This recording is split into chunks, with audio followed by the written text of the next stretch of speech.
What is going on, everybody? Welcome to the Anything Liverpool YouTube channel with myself, Dan, and Adam.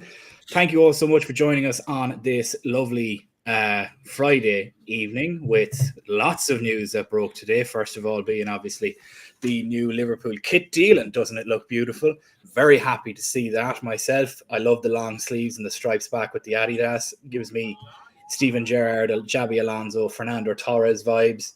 Nice callback in the promotional material as well with the clay pigeon shooting back from when Xabi Alonso and Steven Gerrard done the same thing. But very happy to see that. We then also have news regarding Alexander Isak and his bid of, was it 110 million? Was it 120 million? Multiple conflicting reports and the rejection of said bid. We'll get into that. And then we obviously have Tyler Morton possibly going to France, which might free up a Malik Fofana possibility for Liverpool. And then we have Ibrahima Konaté possibly closing in on the deal as well, with Liverpool being very happy and very keen to stay at the club.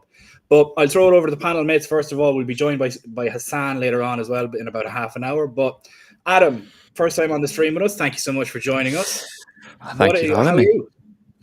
I'm very well, mate. Thanks again for having me. No problem. Yeah, it's an interesting one with the Isak stuff, isn't it? I'd probably feel like that's where we'll start on. Yeah.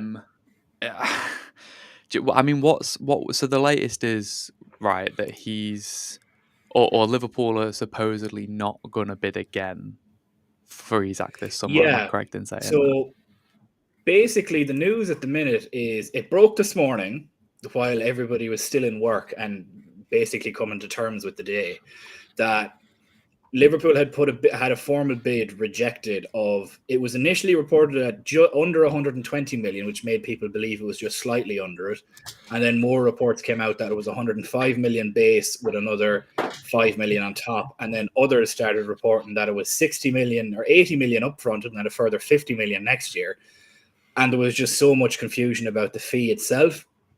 Then it came that Newcastle rejected it, and then not long after, it was Liverpool are going to go back in for another bid. And then there was a massive brief of all the Liverpool journalists and everybody else, such as Paul Joyce and everybody, that no, because of how emphatically Newcastle basically said no, they won't be going in with a new bid. But a formal transfer request all of a sudden changes that very quickly, Adam, doesn't it? Yeah, and to be fair, I think it was Ben Jacobs that originally reported that Liverpool won't be going back in, and I think you Yeah. just got to be really careful with the wording of his tweet. He very much made it clear that it was as it stands that Liverpool won't be going back in for a second bid with Isak. I think that's probably the most important thing, because I think realistically, if you read into this isn't new. This isn't something that we've not heard yet. I think we always knew, and realistically, if I was a Newcastle fan, I think it's fair enough that they want to get someone through the door, or at least someone in a position where that they're almost pretty much get confirmed to sign him before they even think about letting Isak go. I think probably from their standpoint, it's only logical, right? Like you've got a talent like Isak, whether he's kicking up a fuss or not, he's still got 2-3 years left on his deal. I think it's very much fair that they should sort of sit there and go, well, look, do you know what? Until we actually have got a deal sorted elsewhere, we can't sell you Isak. It's just not feasible for us to do that. Yeah. And so I think all this is Liverpool essentially sort of responding to that by going, all right, okay, fair enough. We're going to sort of step aside or step away. There's no point us putting another bid in if it's just going to get rejected then. And what we'll do is we'll wait for you to get a Sesko, or we'll wait for you to get an Ollie Watkins or something like that. And then we'll come back in and we'll get this deal finalised. I think because of the nature of it, and look, there's still a month left of the window, so there's still plenty of time. But I would imagine Isak and his camp probably looking at that news today, probably thinking, oh, okay, maybe do we now need to escalate things our side? And is he going to start kicking up more of a fuss? I'm not sure if that's entirely possible, to be fair, after all of his antics so far. But I would expect to see this now move fairly quickly. I actually think, if I'm being honest, like I said, there's a month left of the window. I reckon within 2 weeks we could see Isak in a Liverpool shirt. Dan, with how bad Newcastle have been, and bad is probably the polite way of saying it, with how bad their business has been. Well, Dan left. We'll add Dan back in. Not sure why you left us there, Dan. It was a bit rude to interrupt me while I was talking. No, I have no idea. It's like, for some reason, Restream has been crashing a lot, but my network strength says it's good. Am I slow or delayed on your guys? Am I like glitching out? No, you're good. We can hear you. You're good. Yeah, I don't know what it was. I think it's just on your guys that it crashed. So yeah, I completely missed on half that conversation. So continue without me. No, you're okay. So the question I was posing to you, so Adam was saying that it looks like it's purely just a matter of time before Isak is in a Liverpool shirt, mentioning that Liverpool are possibly stepping aside to allow Newcastle to get some business done and get some players in to make it less impactful that now all of a sudden teams don't see them with £120 million in their pocket and try and maybe price gouge them a little bit more. Multiple moving parts in this. But the question I was posing to you was, with Newcastle's, to put it politely, struggles at trying to get players in this summer, Ekitike, they had a couple of bids rejected for Elanga until it went over. James Trafford, they had to get Ramsdale on loan. They've been trying Mark Gahey for a while. That didn't work out. They're trying Sesko, and Sesko, even with the lure of Champions League football that he doesn't have at Leipzig at the moment, I don't believe. Or does he? I'm not sure. He's still planning on going to United, which in itself is a bin fire of a team at the moment.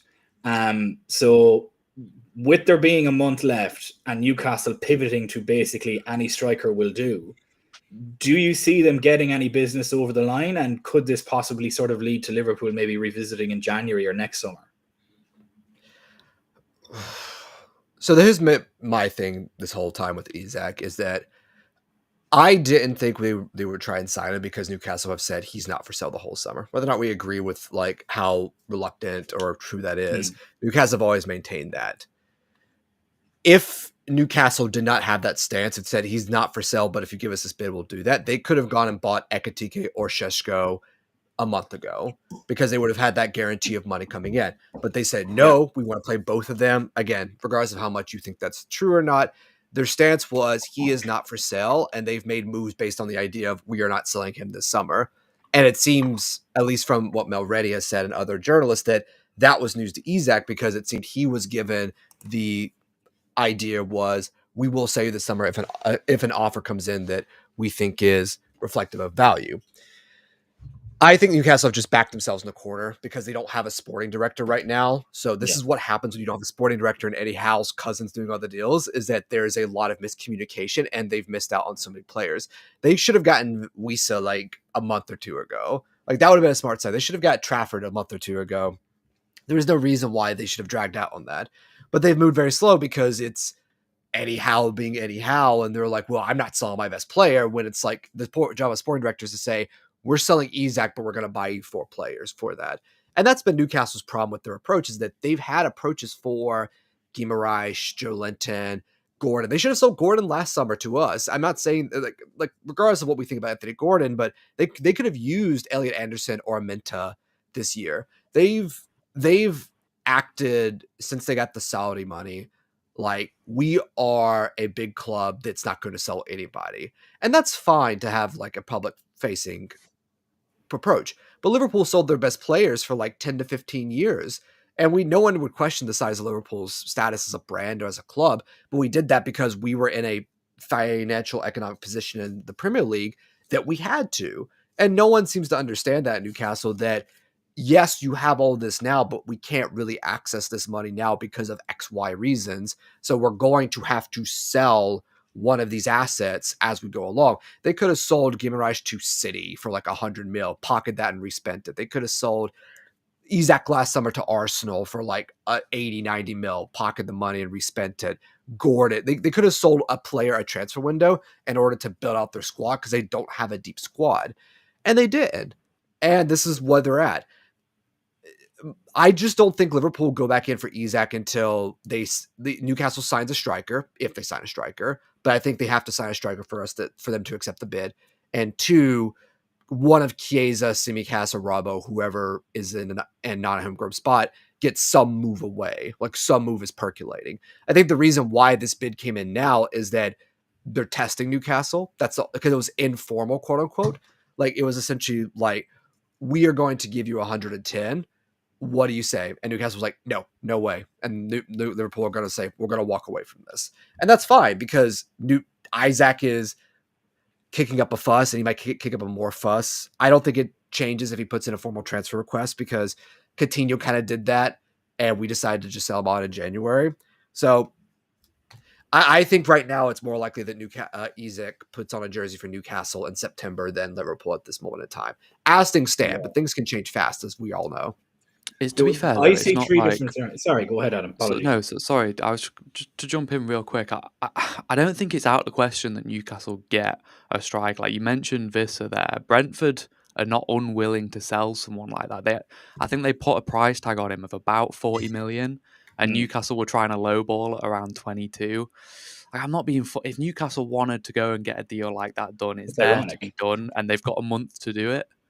So it's not like it's out the realms of possibility for him. And even we've spoken about it in the past on a few different channels, but the obvious solution for me is actually Darwin Núñez. And now I don't know if Newcastle and Liverpool have had these conversations yet, but you've almost got a player there that it's no secret Liverpool would like to sell him if the price is right. Newcastle need a striker. I actually think, ironically, Núñez will probably do really well for Newcastle. I could see him scoring 10, 15 league goals for next season, which, you might not scream from the rooftops about that, but that's good enough for a team like Newcastle who are maybe in and around challenging for Champions League. Like, let's not try and pretend that they're going to be title challengers. They don't need a striker like Isak that's going to score them 20 plus goals a season. I actually think someone like Núñez will be more than good enough. No, I agree. I think Núñez would be great for Newcastle, but there's a couple of issues there. One is, how do you sell that to someone saying we're giving a better player away as things stand in the Premier League for Darwin Núñez, who already has confidence problems as well. And I agree with you on Wissa as well. But again, they could have said Wissa in June. Like, how are you going to make this approach to Newcastle fans of like, we sold Isak to Liverpool and we got Wissa and Núñez? Like, that's not something that they'll swallow. And I don't even think Eddie Howe or the players will swallow that as well. Listen, I completely agree with you. They could sign a striker, but if you're signing someone for Isak, you want someone that's younger with more potential. You're just swapping Isak for Núñez, who is effective, but he's not as efficient as Isak. That's the big difference between the two players. I think it's more that they're just, Newcastle aren't in a position of strength right now, are they? They are in the terms of that Isak has a couple of years left on his contract. But realistically, they've got a player there who's not even willing to train with the team at the minute. Like he wants, it feels very much like a Coutinho situation. Like it feels like. But how did that situation end though, Adam? Well, he ended up still going to Barcelona in January, didn't he? In January, that's my thing. Yeah. But like my point is in like, I think worst case scenario is what happens for Liverpool is Newcastle would refuse to do the deal. Isak gets thigh issues or ankle issues and he refuses to play, fakes injuries. And in January, Newcastle realised, right, well, maybe just going to have to cut our losses here and actually probably end up selling him for less than they want to anyway because of that. Yeah. My pushback against that, I agree. I think that could happen. My one pushback against that is that, do you think Liverpool will go back in January for Isak? Because I'm skeptical. Because by January, you have a situation where Ekitike scored 15 league goals, Darwin scored 8, and they're like, we don't need Isak. We can go sign Cresswell or somebody else. I don't think it really matters, because I think realistically, either way, Liverpool need another forward. Like getting rid of Diaz, obviously he's gone now. Núñez, realistically, he might stick around, but again, it's no secret Liverpool want to get him sold if they can get him sold. Then, obviously, unfortunately, we have to mention it that Diogo Jota is no longer with us. So that's 3 attacking players gone, and we've only brought in Ekitike. I know you could argue Wirtz could play off the left, but realistically, that's not his position. He will play in the 10th for Liverpool. Off the left. You've got arguably 3 attackers leaving. Again, say 2 if Núñez doesn't officially go, and you're only bringing 1 in. I think Liverpool need to get in another attacker regardless. But is it another attacker in the form of Isak? So here's where I think 3 scenarios happen. Scenario 1, he just signs for Liverpool and the deal gets done, and Newcastle Newcastle, even if Newcastle don't, because there is going to come a boiling point and a tipping point where something has to happen, whether that be a transfer request from Isak in a formal manner, whether he completely downs tools. And I said this at the start of the window. I said for Isak to get the move this summer, he has to do exactly what Victor Gyökeres has done. And he's doing that. And it still hasn't worked because they're still refusing the sale. The problem with it, I think, is that Newcastle genuinely, I think their project is dead in the water. And that is causing them issues in getting players in. The second those different changes, the second the Saudi ownership, the PIF, seen that they couldn't do what City did, I think they lost all interest. And I think that immediately sunk Newcastle in their new ownership regime before it even started. The second option then that happens is Isak puts in the transfer request and Newcastle just bite the bullet and sell and then try and scramble to get two guys over the line by the end of the window and possibly fall flat in their face. The third option is that we don't get him this January or this summer, possibly move for him again in January and possibly move for him again next summer. But in that itself, it carries a massive inherent risk because Liverpool could then go and say, oh, well, we're not getting Isak, let's go get Rodrigo. And then now all of a sudden you have a guy that's versatile that can play across the front three. Let's say you go and you get a Malik Fofana as well for the same price and Mark Gahey on top of it. And now you've spent probably as much as what Isak would have cost at Newcastle's asking price. You've gotten two forwards and you've gotten a centre-back. Now your team looks an awful lot more deep. Not saying that Liverpool wouldn't then go back in again for Isak, but if it comes to January and Liverpool are 10 points ahead in the Premier League and Ekitike has 15 goals and 10 assists in all competitions and is lighting the world on fire, they're going to look at it from a point of view of, do we really need to fork out another 100 million here when we can kind of focus on maybe future-proofing Salah and the Van Dijk positions and looking at those opportunities in the market, maybe with another centre-back coming in January or beginning groundwork of another centre-back or something like that? Because if you think about it, last year the question was, are we going to get Zubimendi in January? And I said, no, probably not. The year before it was already Andre in January, which I thought was a possibility, Andre Trindade, and it was like, no. So Liverpool are very much a club if we don't get you now, in 6 months, we may not get you at all. Now, the obvious examples of that is Van Dijk and Alisson Becker. But to quantify that, one, if Karius doesn't do what he does in the Champions League final, I don't think they buy Alisson Becker. If Karius doesn't get the concussion, if he doesn't have that clanger, if we go on and draw or win in a penalty shootout, I don't think Loris Karius gets unceremoniously booted out of Liverpool the way that he did.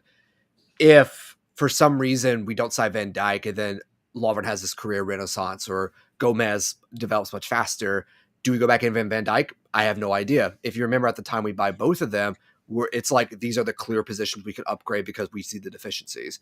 And even still, we ended up overpaying. We overpaid for Van Dijk. We didn't overpay for Becker because we asked them in January for like 93 and they came to like 78 or something. So I think the likelihood of Isak being signed in January is less than we think. Again, I'm happy to be wrong. I'm not anti Alexander Isak as much as some people may think so for argumentative reasons. Not you, Adam, but some people in our group chat.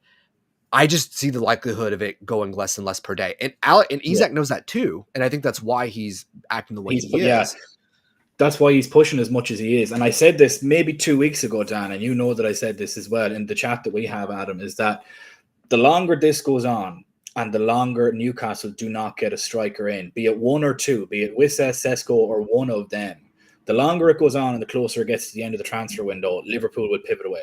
And Newcastle will essentially shut up shop and say, we can't replace him in the time frame that we have left because there's so little time there. And to get your deal over the line and then for us to work on the back end as well without a sporting director, it's just too much to ask. So the gamble that they're taking at the moment, in my opinion, is Newcastle are looking at it as in, we've just gotten back into Champions League. In order for us to begin building the project that we want, we can't be, in and out of the Champions League every couple of years. We need to have multiple years in Champions League spots in order to do that. So we've gotten our first one. We need to go get a second one. What gives us the best opportunity to get that? Is it keeping Isak with 4 weeks left in the transfer window? Or do we sell him and gamble on maybe getting the unknown when we know he's going to net us maybe 30 goals in a season, maybe more with the Champions League games? Also considering the fact that they lack depth in multiple areas and they're now going to be playing extra games with the Champions League football as well. Newcastle are going to lose in this situation one way or another. they just have to basically pick what's going to make them bleed less, for lack of a better term. Because if they secure Champions League football in 12 months' time, that's 2 years of big money on the books, meaning that it's just easier for them to get into everything. And then if that happens, well, maybe there's a risk that there's no more market for Isak. Because what if Ekitike gets 20 goals and 10 assists and we signed a backup like Mateta from Palace, for example, and now we don't need a striker? Real Madrid aren't going to buy him for 100 million. Barcelona can't afford to even put Marcus Rashford on the roster because of registration issues. Bayern Munich are buying Nick Voltemade to replace Harry Kane. Not Arsenal yet. are after. Still haven't done that yet, by the way. Well, they're trying to do it, but that's the striker that me and Dan have liked for a while as well. Where else is it? PSG? Are they going to go and try and get him? I don't think they'll change the formula of that very fluid front three. So immediately now you're looking at it, and Isak all of a sudden now has no market. So they're playing a really dangerous game, and as Dan mentioned, I think they're really backed into a corner. Adam, like you've said that where do you sort of see from if you took your sort of, I suppose, Liverpool hat off and put a Newcastle hat on, where do you where would you sort of be thinking yourself, and what's going through your heads if you put yourself in the shoes of a Newcastle fan? Because if I was a Newcastle fan, my head would be on fucking Mars. Yeah, I mean, I think some of them are, aren't they? Like the way they've reacted on socials. It's no, it is a weird one. Firstly, before I go to that, I just go to that recent comment from that in Woods, because I know he's just commented a couple of times. I actually don't think it's embarrassing at all what Liverpool have done. I actually think it's quite strategical. Like realistically, Liverpool know that Newcastle are going to basically reject any offer at this point because they can't get a striker through the door. Once they get a striker through the door, then we can have the conversation. So Liverpool might be now looking to do other deals at this point in time, because what's the point in Liverpool sitting around wasting time waiting for Newcastle to sign a striker? They might as well try and get some other deals done first. Once Newcastle have got a player through the door, then we can revisit this conversation, and I think it might be a lot quicker than people think. And then to go to your point, Stephen, I think if I was a Newcastle fan, look, realistically, we've had this ourselves, not in the same way in that he down tools and stopped training, but with Trent Alexander-Arnold, and you look how many Liverpool fans turned on Trent for simply wanting to, well, he said change lifestyle and things like that. We'll never know the exact reasons why he wanted to go to Madrid, but realistically, the fan base was pretty split on him, and I think fair enough. So I think we can all understand what it must be like for a Newcastle fan at the minute to have one of your best players want to leave. Apart from their standpoint, it's that they know they're not going to be challenging for the Champions League next season. Realistically, they could have a good run, they're not going to win it. Same with the Premier League. They could have a good run, they can maybe try and squeeze into top 4, top 5 again. They're not going to win it. Newcastle's the best it'll get for Newcastle next season is maybe they win another League Cup, or maybe they win the FA Cup. Maybe, okay? But it's that's just a repeat almost on like, this season, realistically. Yeah, it's almost like a best case scenario. But then in saying that, they are sat there with the best striker in the league. You could argue Erling Haaland, sure, but for argument's sake, let's just say second best striker in the league, if anyone wants to argue Erling Haaland. And so I think feasibly, especially when you've got Liverpool willing to offer, the bid was 110, 120, whatever it might be, I would like to bet that Liverpool are willing to go up to 130, 140, maybe some add-ons to take it to the 150. I think when you're in that sort of position and the player has down tools, he's not even with the squad. He's training on his own in Spain. Like at that point, there is no way back for him now. That he completely, like, even if he ends up putting the Newcastle shirt back on in August, this is complete. Like, he'll never gain the respect of the fans back again. It's got the relationship's completely gone. It's done. So if I was a Newcastle fan, I'd almost be pleading with the club, just get rid of him, get him gone. You know, squeeze an extra 10 million out of Liverpool if you can. Do whatever, but just get the deal done and get him gone. And realistically, yeah, okay, if we sign a Sesko or if we sign a Watkins, sure, not quite as good as Isak, but at least we've got in a striker that actually wants to play for the club. Yeah. And I think that's where, again, to take it back to Liverpool, that's certainly where I was at with the Trent situation. When it Yeah, became very obvious that he wanted to go, I was like, yeah, look, okay, he's one of our best players. I love him. He's great. But he doesn't want to be here. So just get him gone and get someone in that actually does. And you're always going to get a better outcome from a player that wants to be there, despite maybe less quality, than a player that doesn't want to be there, even if they are a better player.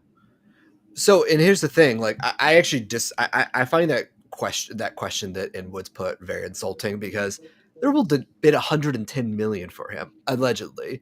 Like, how's that 110 embarrassing? million. Like, Yeah, that's not hell of a lot of money. embarrassing.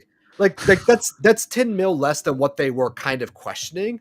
But let me put it this way: if you say, well, willing to go up to 120 and you bid 110, that the valuation is 10 million add-ons that you can easily negotiate. The fact that Newcastle probably said, oh, we'll consider it, and then Liverpool put that bid in and they said, actually, no, we're not going to. Liverpool have no reason to go back and trust Newcastle, because they only put that bid in if they were told either by Isak's agents or by Newcastle feelers that we will start negotiating at 110 and go from there.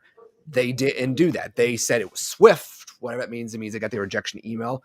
Emphatic, I think, was the word used. Emphatic. So that tells Hughes and them, it's like, listen, they're not willing to negotiate. There's no reason we should sit here and keep throwing money at them, like. Yeah, and people who say it's FSG, this is not FSG. This is Richard Hughes. Like, John Henry has nothing to do with this transfer, or Mike Gordon, or if they spent nothing, you'd complain. They're spending 110 million quid, and you're complaining. And also, we've spent 298 million pounds, and we've recouped about 130. So we have 160 net outlay, more or less, which is a pretty good summer when you think about it. It's actually not as crazy as you think, with how we've sold so well in this market as well. And I think that's why we're seeing the links to Fofana, who's 20, and we don't have to register him. He would be a good alternative, though I don't think we'll sign that type of profile of player. Rodrigo, who would actually cost a lot of money, both in wages and in outlay. And I'm skeptical about that deal, because Madrid are tough negotiators, to put it mildly. And I don't know how much Rodrigo would want to leave with Xabi being the manager right now and having a new challenge after Ancelotti's been there for 3 to 4 years now.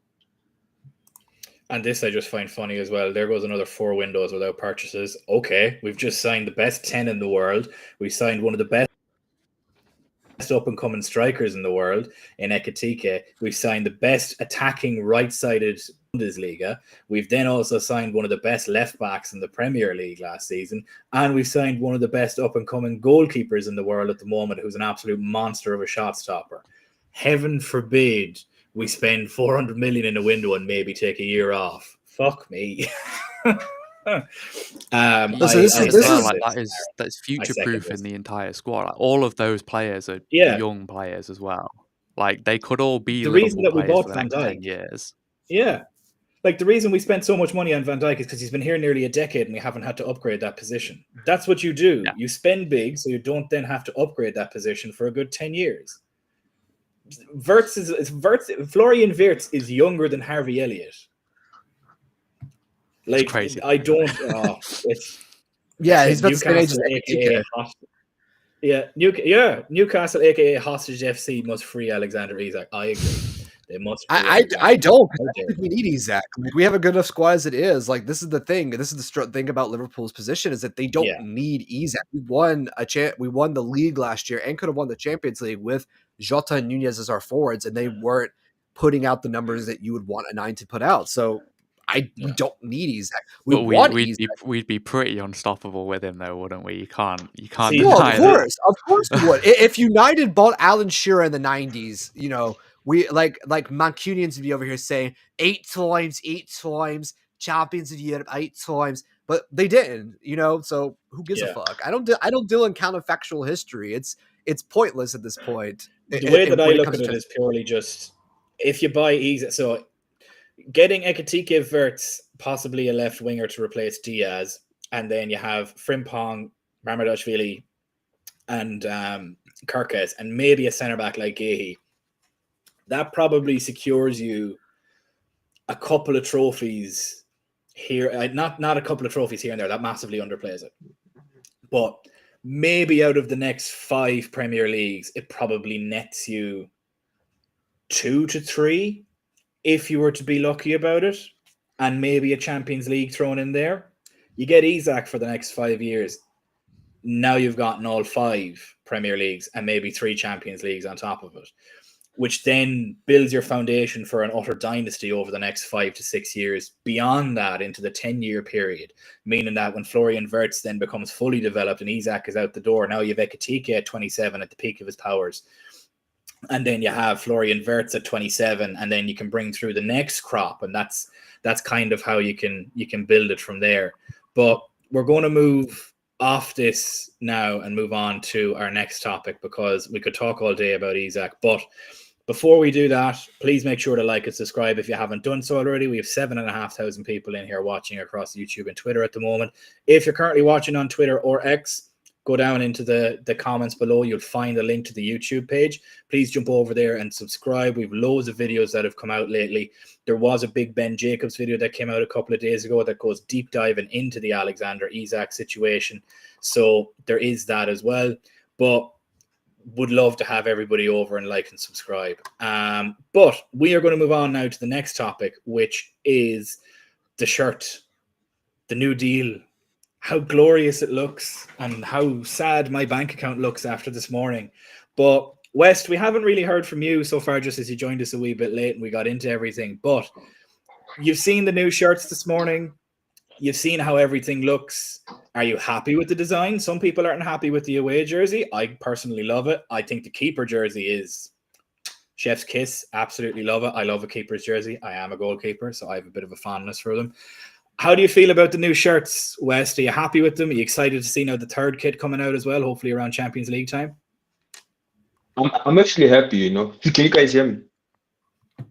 Yeah, we can hear you. Oh, no, I'm actually happy. I'm actually happy because now you see the issue I have here is that in South Africa they're only coming on Monday, the 4th of August, so they haven't been here yet by our side. But then I've seen the online post and like I actually do like the kits, and I told myself that this year I am gonna get this shirt because I am an Adidas person. So like the kit, I actually do love the kits. It's actually a beautiful kit. The red one, especially the white one too. I don't get why fans don't like it, but then for me personally, it's actually a great, especially the jacket also. Like I actually like the jacket, the matchday jacket. It's actually kind of a cool one. And also the bag. I saw the bag. I don't know who posted the bag on Twitter, but then also they have a Adidas bag too. So I kind of like I think like you see those shirts. There's a picture of Salah and Florian Wirtz. That picture reminds me of Steven Gerrard and Torres. That's what that t-shirt reminds me of against Madrid 4-0. To be honest, like I really do like the t-shirt. So I hope when it comes to Africa on 4th of July, I can get it quickly because I'm sure it's gonna clean out here.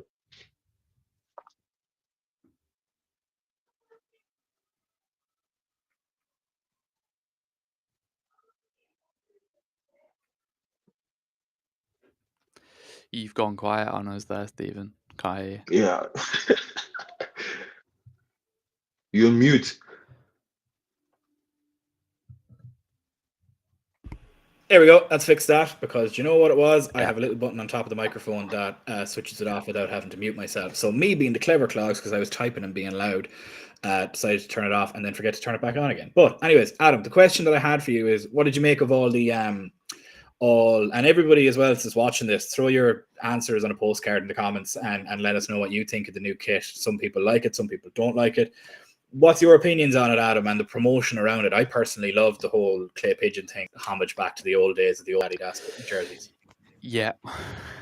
Well, that's it, isn't it? As I think Adidas knew exactly how to market this, and it was hit everyone right in the feels, go for the nostalgic route, and sort of make everyone think back to the days with Carlsberg back on the shirt as well, and really sort of hammer that route home. And yeah, I loved it. I mean, it absolutely worked on me. I was hooked straight from the moment that I saw it. I think for me personally, just based off of the leaks of the third kit, I think that's the one that I'm really waiting for. I'm a sucker for that sort of style. But yeah, no, the two that were released today, they are beautiful. I've always been an Adidas over Nike kind of guy. So it is nice to see us back with the 3 stripes. I'm not gonna lie. It's something about the long. All the ones that I'm getting are all long sleeved. You have to get the long sleeve one with the stripes. I've seen a lot of people doing that. Every single one of them I'm getting that way. Dan, I'm not sure if it has been released on your side of the planet as of yet with regards to the new kits. Oh, they have. Happy days. Wouldn't be like FSG to leave our Yankee friends out. But I hate to call somebody from the southern states, shall we call it, a Yankee, but it's one of them that obviously, as Adam said, it really hits everybody in the feels and gets everybody emotional, thinking back to the likes of Gerrard and Torres in the long sleeve, and Torres is like really long sleeves that they came down over his hands and everything, and scoring goals against Chelsea and just absolutely ripping United out of it with their kits at the time, which I believe hilariously were Nike. So what do you think about the whole marketing around it? And add on to that question, are you happy with the numbers some players have picked? Like Ekitike has doubled his number from 11 to 22. Florian Wirtz has taken the moniker of 7 away from Luis Diaz. And obviously prior to him, you had Luis Suarez and Kenny Dalglish. Kirkes honouring one of my favourite left-backs in Jean-Arne Riise. And Frimpong wearing his 30. Maybe there's a 14 available there for Isak when Chiesa goes. Who knows? But what do you think about the numbers picked by the players so far? My personal favorite was Connor Bradley picking 12 because of a certain person that has also picked 12. But let me know your thoughts on it, Dan. Yeah, I'll add to that. I just want to do a quick aside to the fact that I've actually always liked Nike's jerseys for the most part. I actually think they did a pretty decent job. I thought they were okay for the most part. The black I like the Allison green and white Becker, one. That one was yeah, and also, but the black Allison jersey is still like peak Yeah, I goalie have jersey, that that one. black and gold. In terms of like Adidas, in terms of nostalgia, yeah, I mean they very much tapped into like that peak because everyone who grew up in that era is now in their 30s or getting into their 30s, into their mid 30s. So thinking back to when you're a kid with Torres, with Crouch, with Gerrard, with Alonso, Just and to all of the interrupt you, Dan, I just thought I'd interject with some news about a Liverpool player on a glorified loan to Leverkusen. Jarell Kwanzaa has just scored for them. So bonuses for that for me, because I'm very happy King. because I really rate Jarell Kwanzaa and I can't wait for him to come back in a couple of years for 50 million quid. Apologies, Dan. Please continue on your nostalgic journey of what you thought about the jerseys. No, it's good. I mean, I think they're very good. I enjoyed the white one. I know people were pointing it to United's jersey. I mean, one of the reasons why is because United and Liverpool have had historically very similar jerseys up into the 60s when Schenk said, well, why are we playing with white shorts and red tops like United? So we're going with the red and red. But I actually really enjoy the away kit as it is. I'm always a sucker for very simple, very straightforward kits. The Adidas one is very, very good, as we've seen, and the alt jersey, the third jersey, also looks solid as well. Again, like I said, I thought Nike did very good jerseys, and the fact it's 10 years with Adidas, it is nice because you don't have to change them up.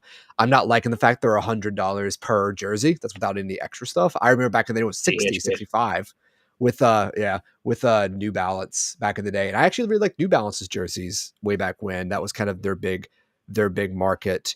I think the one thing I'll say about Nike's jerseys is that I feel like they would do more special stuff with like LeBron and everything, but they didn't. So that's kind of, I think, a missed opportunity, but partly because of COVID and everything else. And to the numbers, I'm just glad someone took the number 6. So I can say we signed number 6. His name is Milos Kirkes, because I'm tired of talking about defensive midfielders. It gets on my, it gets in my crawl.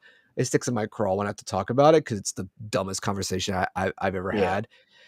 In terms of like Bradley as 12, I enjoy all the numbers. I figured Wirtz would take 7. Everyone was speculating, was he going to take 8 in Szoboszlai? I'm like, Szoboszlai's not going to give up his number. That's just Charlie's fantasy, sadly, that Dominik Szoboszlai was going to get stuck with 88 and stuck to the bench. But yeah, no, I really enjoy it. I think Wirtz taking 7 is really great considering our 7s we've had Milner, Diaz. Before Milner, it was Suarez. And then before Suarez, who was number 7? Was it Harry Kewell had 7 as well. It was Kewell. That's right. Kewell was as well. So, hopefully he's more Suarez and less Kewell. Robbie Keane had 7 as well, I'm nearly sure. He did for half a season. I hope he's more Luis Suarez than Harry Kewell, though, again, I respect Harry Kewell as a player. He was, perfectly fine, talented player, but just didn't really come to the forefront through injuries and other things as well. But yeah, I would say that I've really enjoyed it. Bradley is 12, Kirk has a 6. No big issues. I think, because no one has the 14 jersey right now since Henderson left. Chiesa does. Taken over. Oh, that's right. Chiesa does have it. I forgot. I forget Federico Chiesa plays for us half the time, to be fair. Yeah, I mean, if we sell Chiesa, I think we'll go back in for Isak. And again, I've said this before, we'll go back in for him if we actually have if Chiesa goes or Nunez goes, non-homegrown spots. we have that non-homegrown. I think the reason we were testing Newcastle now is most likely because either Chiesa or Nunez is close to an exit, or Tsimikas or Robbo, whoever. Because I don't think they're going to sign Isak without one of those players. Essentially, their deal is all but done, so to speak. Yeah, I mean, listen, if Chiesa goes, I love Federico Chiesa. Hey, he couldn't do more. He's just not built for the Premier League. He's just not fast enough or robust enough. Talented player, obviously, and I love a 1-year player that's a legend like Ragnar Klavan, or plenty of other 1-year players that Artur Melo, Ben Davies from Preston North End, who I still rate Ben Davies. I think he could have been great.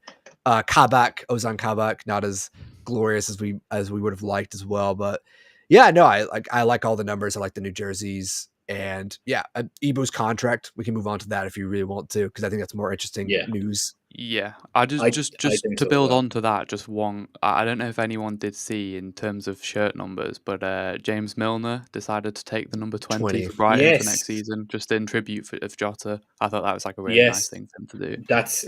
It just speaks volumes of the man that he is, to be perfectly honest with you. Like if anybody had ever any doubts about the character and the volition of James Milner, that just showed pure proof of it. Absolute gentleman by all accounts, by everybody that's ever spoken about him as a person and a footballer, and this just kind of solidified. So big props to I was going to turn into Lee Gunner there for like big ups to fucking big Irish head of me. Big props to James Milner for doing that. It's something that he didn't need to do, but clearly obviously felt he wanted to do, and that is absolutely stunning, in my own opinion. I don't know if you guys know Chris Williams. He used to be a big journal on Liverpool's side way back like 7-8 years ago, but he's mostly been in Germany. This is what he said from the players, told via players camp that Newcastle have made it clear to Isak, no incoming equals no outgoing. They're confident of a deal if the price is right and the replacement is lined up. Isak remains a priority for LFC, but not at 150 million valuation. So that's what he wrote with, I think, James Knowlton.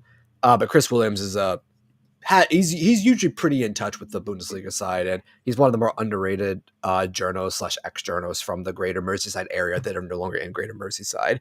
So I just think I think that's pretty obvious that if Newcastle don't get a player, Isak's not going, whoever that may be. Yeah, it is, to be honest. I think they need two. They're going to need somebody of a starter quality, and if they get somebody of a starter quality, they can then maybe wait a little bit on the backup, because I seen somebody say, oh, now they're going to end up putting Anthony Gordon at the 9. And I'm like, if you're putting a malnourished Claire Balding at the number 9 position, like, Jesus Christ, that things have gone horribly wrong. But we're going to move on to the Ibrahima Konaté talk. And before we do so, make sure to like and subscribe if you haven't done so already. Make sure you have your notifications on for all future streams and videos so that you never miss out. We had a live video we had a video go live not long earlier, about 4:30, just between 4 and 4:30, with one of our guys, Michael, talking about all of the Isak news and the roundup there. So if you want to have a look at that, make sure to get a look into that. We then also had a really big Ben Jacobs video come out not too long ago, where Charlie was interviewing Ben Jacobs, and he gave us sort of insight on the likes of Tyler Morton going to Olympic Lyon, the likes of Milik Fofana possibly coming the other way, the Rodrigo rumors, the Isak rumors, where Ben Jacobs said himself, that who has been very reliable this summer, that if Liverpool bid, it's because they're very confident that they can get Isak. 2 or 3 days later, Liverpool bid. So it's interesting to see how that one developed. But in speaking of which, Ibrahima Konaté is also leaning closer to getting his contract with Liverpool. I can't remember the name of the journalist that reported it. I'm sure somebody will remind me, though. It's on the Anything Liverpool Twitter page. So basically, Ibrahima Konaté, talks are progressing at the moment. Clearly, he's seen that we've just signed 7 players, 4 or 5 players, and even 2 keepers and a 10 and 2 fullbacks, and a right back in Connor Bradley and Frimpong that'll actually track back, that he doesn't have to cover for. And he's like, oh no, maybe I might like it here. And then he's seen that the team that he was going to maybe go to, Real Madrid, signed Trent, and he's like, nah, I'm not covering for him again for another couple of years. Breaking news, Steve. Olympic Lyon are close to a deal of around 15 million for Liverpool's Tyler Morton for Paul Joyce. Just dropped. So Tyler Morton seems like the guy's move. That's another. Yeah, right now. Yeah, that's just now, West. Yeah. Yeah, so that's another 75 million to the transfer kitty because of amortization and pure profit for FFP. I love football finance. It's great. We sold I love Jarrell it. It's like Kwanzaa. Hollywood finance. Yeah, we sold Jarrell Kwanzaa for 150 million, basically. This is how Chelsea get to do the bullshit they do. Besides, like, sell the players, it's all accounting and it's all compliance. We love it. We love it here. But honestly, brilliant. a good deal for Tyler Morton and going to a good French club. Let's hope Champions League that, side, right? Are they playing Champions League this season? No, they're in Ligue 2. They're in Ligue 2 because of no, they got relegated. They came back up. They didn't get relegated, Steve. They appealed and they got to stay in Liga. Okay. I was because I think PSG paid them the full amount. Yeah, for so Bradley PSG, Barcola, I think they paid them is it Barcola that they got off them? Mhm. PSG basically said, you know what, we'll help you, and they basically paid the rest of the transfer fee in full because that's just what state ownership can get you. But then because of that, now Palace got relegated to the Conference League and Forest got kicked out of it.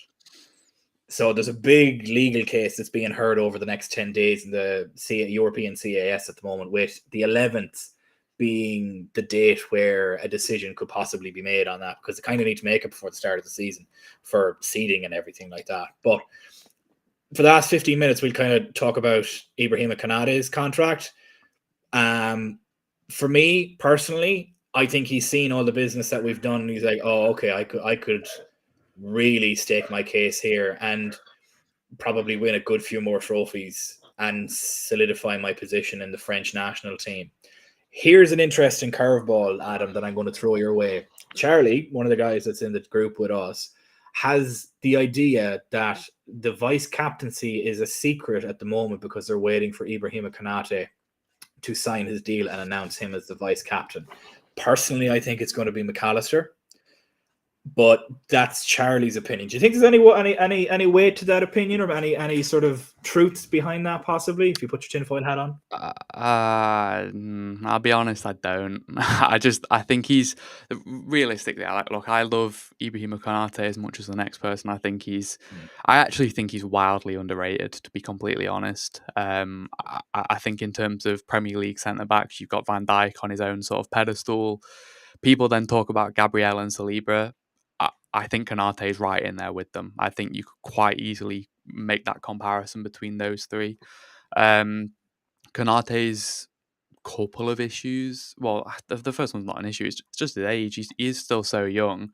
I think it's unlikely that Liverpool would make someone as young as that the vice captain of the club, especially when the noise coming out at the back end of the summer was actually that maybe he wants to leave, or wants to run his contract down.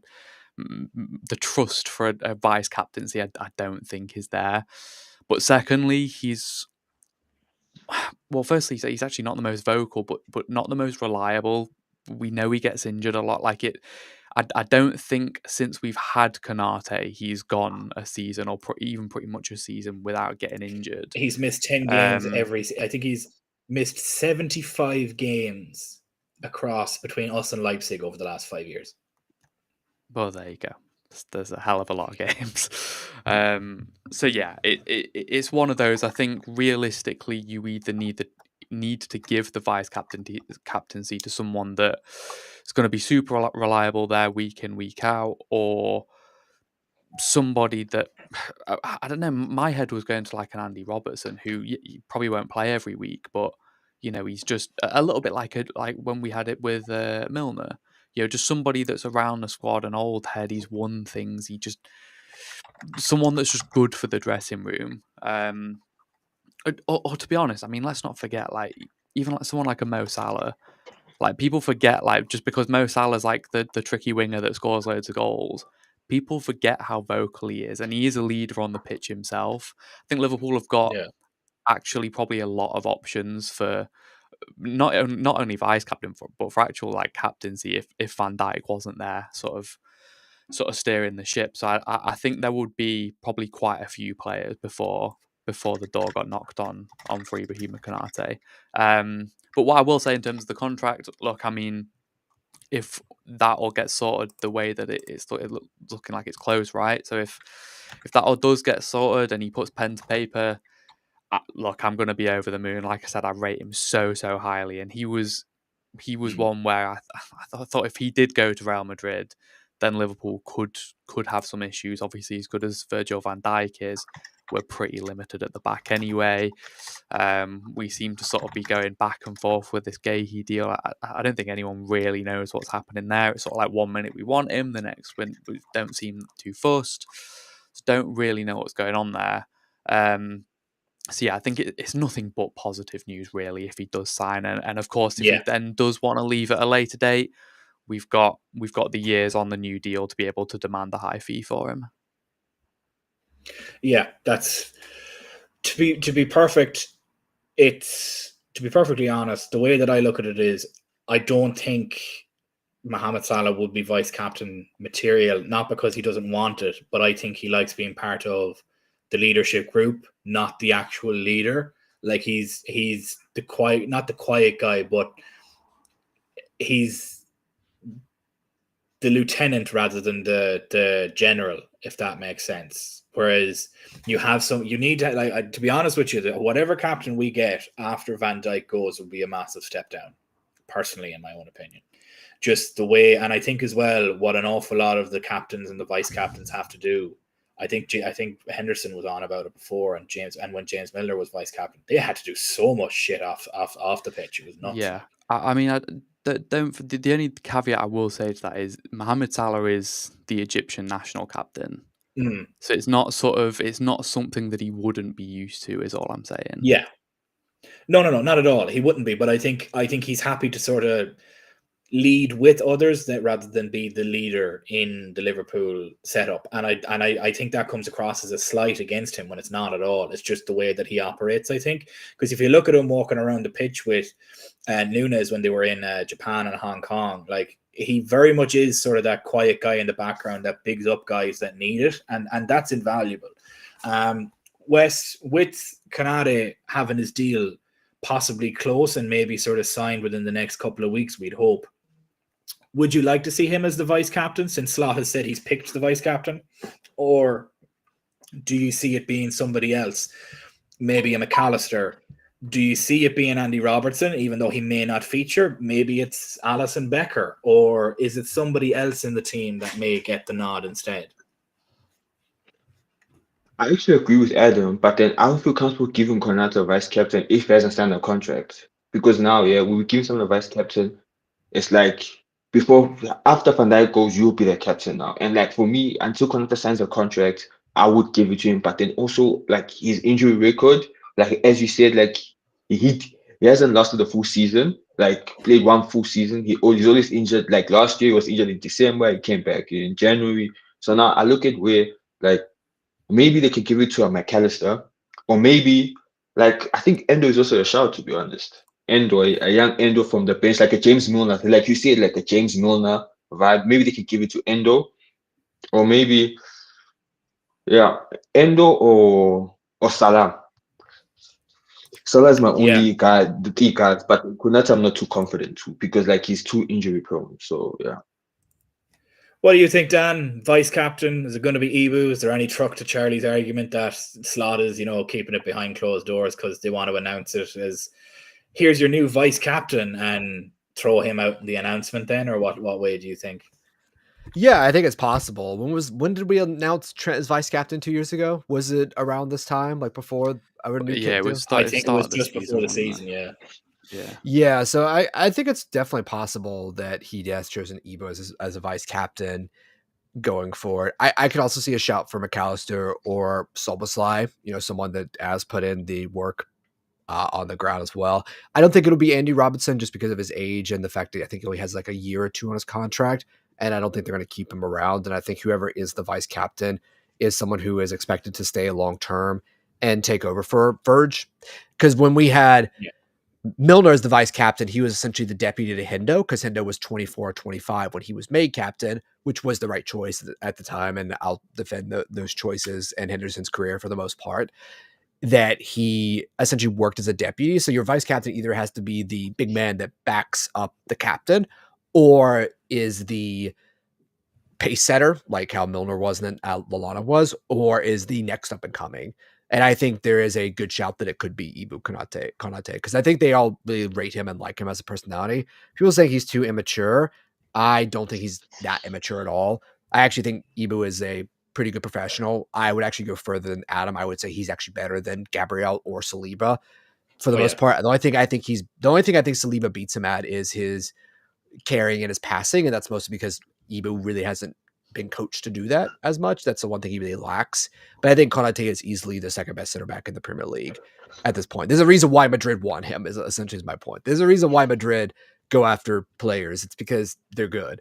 Even though we all joke about Trent is good and has skill sets. We all know that as well. So this idea that he's the best right back in the world. Like, I know we can laugh and joke about his defenders and all that, but it's when he wants to be, Adam. I agree. That's the thing. When he wants to be, and if you are getting paid hundreds of thousands of pounds a week and you can half-ass a fucking football game, get the fuck out of my club. I don't care how good you are. I don't like Trent anymore, Adam. I apologize. I think he's a little fucking rat. I listen. Charlie makes some interesting arguments that I think are definitely plausible. Like with the whole Rodrigo and Isak thing, I was less convinced of him on the Isak. The Isak was done, and we were just waiting for it. I didn't believe that because of the fact we went for Ekitike. So I think Ekitike in many ways was insurance after we lost Jota. Sadly, Jota passing away. That if Newcastle were never going to budge on Isak, we needed to go get the second best player that we rate, and they rated Ekitike over Voltamade or Šeško, or maybe they didn't just rate Voltamade. Point out as well, in their data model that they use to rank players, Ekitike ranked higher than Isak and only below Mbappe and Haaland on the striker market. So possibly why we don't need Isak, but that's just my opinion. Isak trained for a while. And again, Steve, we spent like 3 hours looking at data. We saw that like Ekitike is essentially Isak but less efficient, and we saw that Šeško doesn't really create his own chances, but what he can get, he usually scores, and it's a bit of a pressing wrecking ball. And we saw that Gyökeres was massively performing because of penalties, and like we were pretty much to attract them. Go ahead, Adam. I'm sorry. No, I was going to say I'm going to have to cut it short and get off, but I appreciate you having me. And I'll no problem, Adam. Hopefully catch you for another one going forward. Yeah. When Isak signs, we'll have you on for another one. Yeah, absolutely. I'll get his name on the back later, of the Adam. new Adidas shirt. Yeah, exactly. You get it on the third kit now. Chat you later, Adam. Have a good evening, man. Yeah. Bye. You too. Bye. But yeah, just to wrap. I do think there's a chance that Ibou is the next vice captain, and it's contingent on his contract. And I wouldn't shock me either. And I'd prefer that. I would want Ibou to be the vice captain, actually. In my conceptualization. I can see it happening. Since Adam has left us, what we're going to do is we're going to end it there. We've had over 11,000 people watching us. Jesus, excuse me. We've had 11,000 people watching us this evening. So thank you so much, everybody that has tuned in. If you haven't done so already, please make sure to like and subscribe. Make sure your notifications are on for all future streams and videos. It very much helps us out. We are currently on YouTube. If you're watching on Twitter at the moment or X at the moment, if you look below in the comments below, you'll find the link to the YouTube video. Go leave it, give it a like, subscribe as well, and put that notification bell on for all future streams and videos as well. Recently released a roundup of the Isak news with Michael earlier on today, about 4 o'clock UK time. And then a couple of days ago, we had a big interview with Charlie and Ben Jacobs, where he broke down all of the Isak news, some of the Tyler Morton stuff, some Rodrigo stuff, what Liverpool's stance would be, and everything like that as well. So make sure you jump on them and have a look at them. But from myself, Dan, and West, we want to thank everybody for joining us this evening. We hope everybody has a wonderful weekend. It's a bank holiday weekend where I am currently, so I am off work for the next 3 days, and I plan on getting absolutely shit-faced. So I hope everybody has a wonderful weekend. We'll see you all again next week when we start streaming again. Bye-bye.